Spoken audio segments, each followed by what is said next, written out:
Welcome to Empowered to Grow, the podcast. I am your host, Hanan Basha, the business doctor.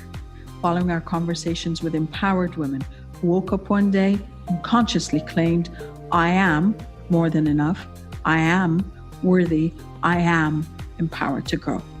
And along their empowering journey towards realizing their own potential and their quest for growth, they became a beacon of hope and guidance for others. May you also find your inner power to grow. Hello again, everyone, and welcome to another episode of Empowered to Grow. This is our Unchartered discussion, and I'm still here with my beautiful friend, Mahitab Marzouk, who is a self-leadership and mental fitness coach.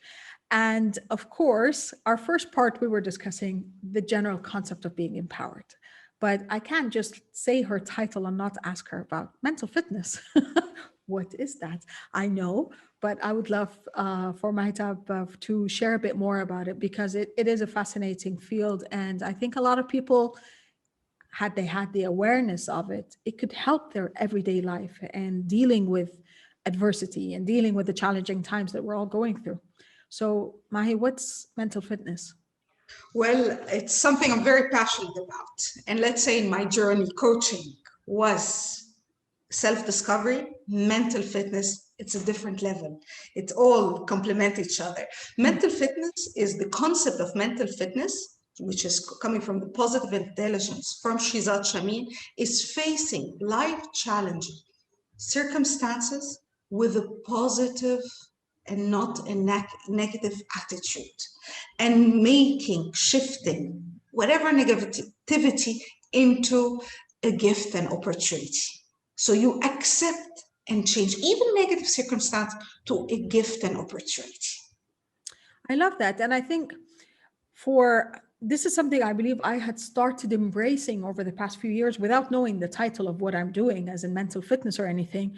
And I think it's also falls under the emotional intelligence as well. And this happens not just by mere coincidence. I think you have to be prepared and open for it. So you start really looking around and start shifting. And as Tony Robbins and Mel Robbins start talking a lot about this, because I learned a lot from them in this perspective, it's about the small mental mindset shifts that contribute to switching. I call it putting on my gratitude lens. So I put on my gratitude lens and looking through challenging times. And I look at what I can versus what I can't control. Because in my mind, everything in life is about an equation. It has different parameters in it, and you're hoping or expecting something at the end to add up to something. But I think a lot of us get stuck, and I know I used to personally get stuck a lot in trying to process through the unknown parameters and get frustrated because I can't control them. Versus now I let go a lot more. I'm not saying it's perfect, and I'm not saying you can ever do it all the time, but I found myself the frequency of when I can identify those unknown, those uncontrollable variables and parameters within my equation, and then looking at what I can control and fixating or changing my perspective to look at those, then the outcome becomes a lot more malleable and a lot more acceptable one way or another. Well, you said shifting, and that's the key, because our mind could be very easily hijacked into negative feelings. That's true. From any circumstances, any comment, even someone could be the cause for this negative feeling. The concept here of positive intelligence is like we have the saboteur in this part of our brain, and we have the sage. The sage was all the positive feelings, happiness, gratitude, peace of mind. All of this is in the sage. It's coming out of love. Mm-hmm. The saboteur works out of fear. Yes. Where there's guilt, shame, worry. All of this, it's into the saboteur. And the master saboteur is the judge. That makes us, and it's part of our DNA, makes us judge ourselves, judge other, and judge circumstance.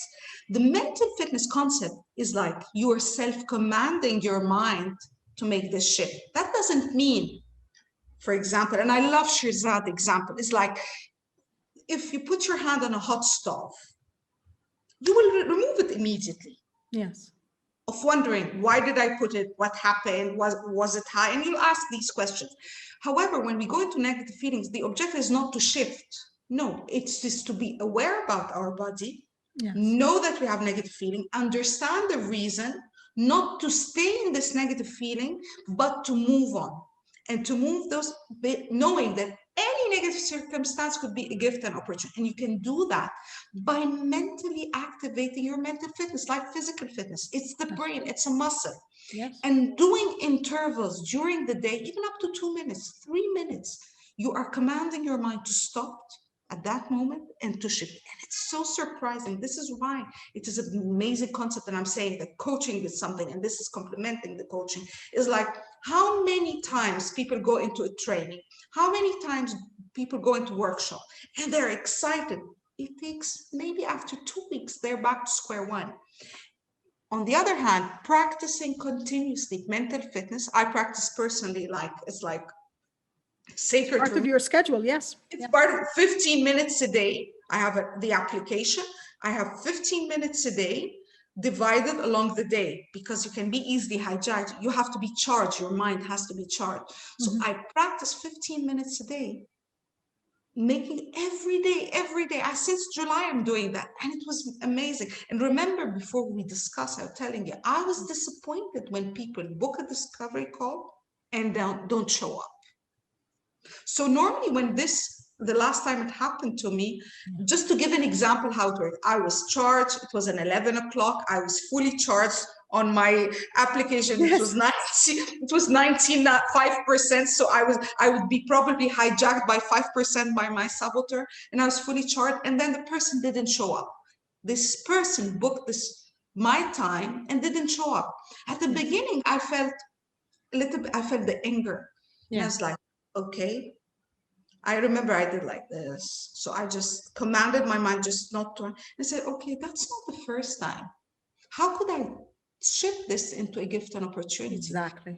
You know, it's a free discovery session, it's true. Yeah.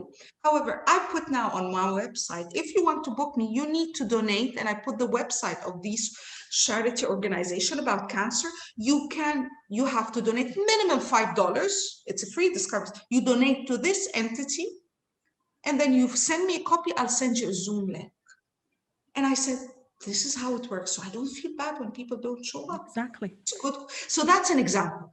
And I think that is the bottom line of it, that when you are mentally fit, yes, you are equipped to deal with the times and the circumstances and the people that negatively charge you. Exactly. And I think because imagine, bottom line, yeah. Imagine my saboteur talking to other person's saboteur compared to my sage, where it's coming from being calm, peace of mind, because mental fitness works on improving relationship, achieving peak performance, and wellness and peace of mind. And this doesn't happen if you're not, as you said, mentally fit, like physical fitness. It is as important nowadays with all the challenges we're facing for the past more than a year. That's it. And the concept, like my last certification with the Institute of Integrative Nutrition, where I got certified as a health coach. So I did a short course that they called Whole Person Health. Mm-hmm. And that for me was something that I had not thought about 4 years ago when I first committed to becoming a health coach and understanding the concepts. And that meant that to think of our health, we always thought health means, are you well or unwell? How many diseases do you have, and how many hereditary and genetic and the doctors and stuff? But actually our health now is four-faceted. So mental health is really, really important. Emotional health, physical health, and spiritual health.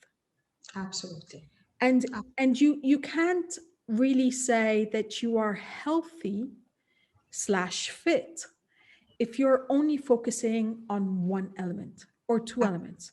Because personally, that was for me. I mean, my story is I just walked out of my businesses. I was going through my doctorate degree and everything. And I found exercise. I rediscovered exercise, and I focused solely on that. So it was between exercising, 5 to 6 times a week, eating healthy, with measuring my macronutrients and everything. But at the same time, I had all the fears of what's next for me career-wise. I'm going through my doctorate degree. I can't finish this, all of this. And I had some toxic relationships in my life, and my body was taking a hit.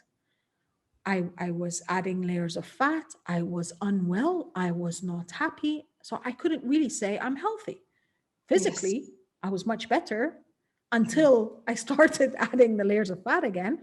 But we need to look at ourselves as in the totality of our lives and everything that comes along with it.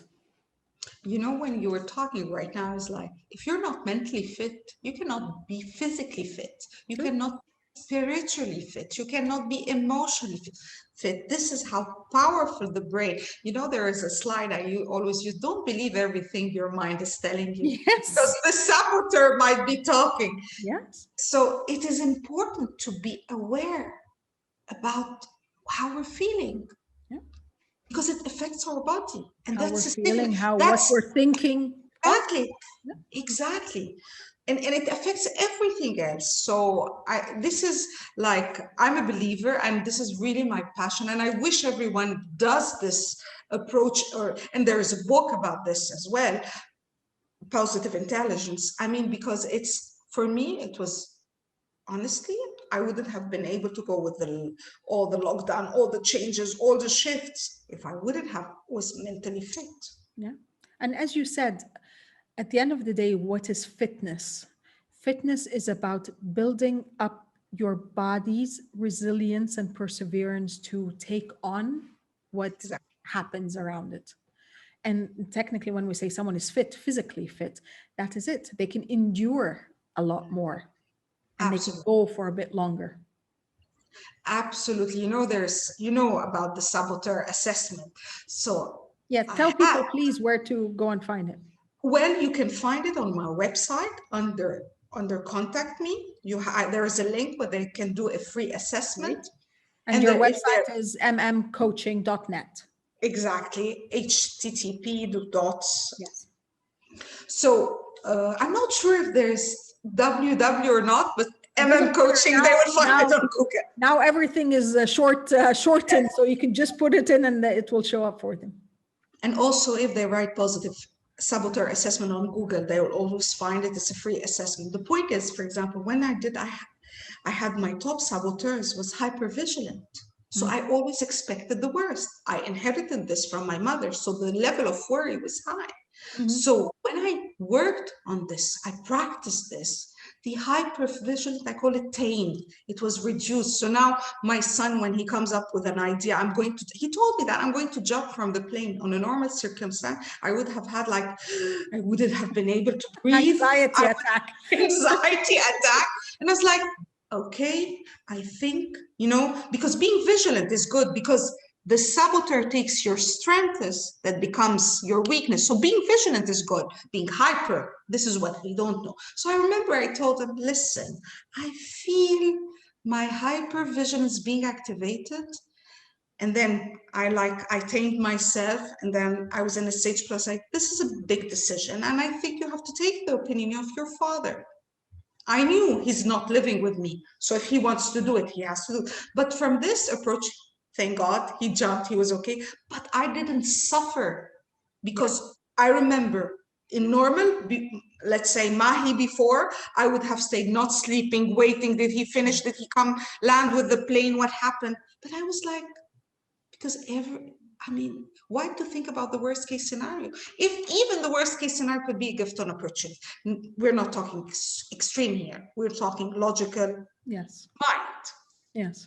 But I think that is the bottom line of it, Mahi. It's the fact that with mental fitness, you are relatively taking back control of your thoughts rather than being hijacked by your fears. I love it, Hanan. Exactly. Because you want to move from the sage perspective where there is empathy, curiosity, being exploration, yes, navigation, your older self, what would they tell you? And being laser focused. This is what we want, because we were born like this. before all what happened to us, our childhood. We were born like this. I mean, I love there is also, Shizat says, it's like, you are perfect in your imperfections. That's true. That's true. So absolutely, absolutely. Okay, so I guess if we want to sum this up, we want to say that, again, we know now, and research and everything in the mental wellness field is telling us that our subconscious controls 95% of our everyday actions, reactions, and interactions. And thus, we only have about 5% consciousness that we control. So I think with mental fitness, what we're doing is we're expanding this percentage more to our benefit. So we are not controlled by the stories we were told or that we are telling ourselves. We are not being controlled by our fears and by our limiting beliefs and by the imposter syndrome and everything else. We are constantly and actively bringing our awareness to the present, to what's just in front of us, and processing through it accordingly. Absolutely, Hanan. This is absolutely it. Because the present, we are in the present. We're safe at the present moment, both of us. We're talking, laughing, we're breathing. The future, I mean, words like what if. Yes. If I'm giving away my command to someone else, to the if, to the future, because the future, I mean, being in the present moment, and this is what happens with mental fitness. You become aware of your senses. Simple exercises, doing like this, hearing the farthest sound, feeling the temperature of air going, just, it is as simple as that, but it requires practice. It does. And I think that's the thing, that we should not be discouraged thinking that the effects are immediate. This is not a pill. This is a long-term strategy, but it's not long-term as it takes years, but it could take days, weeks, months, depending on your readiness as well to be receptive of it. Well, based on research, because they did it on 500 executives on Stanford, the mental fitness, you can witness this shift in 6 to 8 weeks. If you practice 15 minutes a day, the shift along the day, not only 15 minutes like I mean, it's yes, being present and everything, but divide it. Yeah. So you're constantly bringing your attention to it. Yes. So in 8 weeks, you can witness the shift. That's amazing. Well, thank you so much for shedding the light on that. And I love that it brings us back again to the positivity. And it's about taking control of our lives in a way that empowers us. Absolutely. Absolutely. The power is within us. We have it. That's true. Well, thank you, Mahitab, once again. I loved our discussion. Thank you, everyone, for joining us today. And I would sincerely encourage you to take the saboteur test, because it really is an eye-opener. At least you're going to know where to start and what are your main saboteurs. We have all of them within us at all times, but some take more precedence, so you know where you're going. And bit by bit, we start taking back control of our lives, our thoughts, our emotions, our bodies. And that is what empowerment is about. Thank you once again for joining us. I wish you love, abundance, and prosperity always. Take care. Bye. Thank you for listening to the Empowered to Grow podcast. For further engagement with a tribe of empowered women, join my Facebook group, Empowered to Grow, or visit my website, www.hananalbasha.com. I'll catch you on the next episode. And until then, know that empowered you empowers others. Love, abundance, and prosperity to you all.